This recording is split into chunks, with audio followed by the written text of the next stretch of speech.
एकैछिन यो भिडियोमा भएको कुरा सुनौ। यो देशमा कोही न कोही जेल त जानै पर्छ। सुरुवात मबाट गर्नुहोस्, म तयार छु। अब त संसदीय समितिमा पनि तपाईहरुको बहुमत भयो होला। अब त मलाई ठग प्रमाणित गर्न तपाईलाई कुनै आपत पनि पर्दैन होला।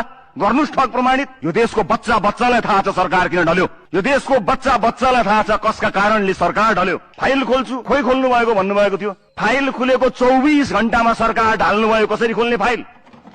24 घण्टामा। यो सरकार ढलेको अर्को कुनै कारण जनतालाई थाहा छैन। तपाईहरुले आफूले गरेको सहमति खल्तीमा हाल्नु भएको छ, देखेका छैनौ। आज यतिखेर यो सदनमा उभिएर म गर्वका साथ भन्न सक्छु, 21 सिटको दल, 4 वटा मन्त्रालय, सदनमा विरोध, सडकमा पुतला, अदालतमा मुद्दा, चारैतिर हंगामा।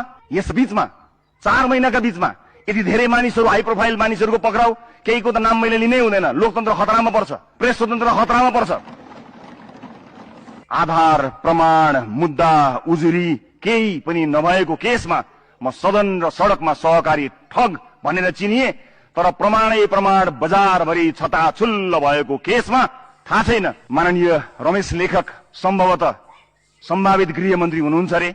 सुने अनुसार तपाईले मलाई स्टन्ट गर्नुभयो भन्ने जस्तो कुरा गर्नुभयो।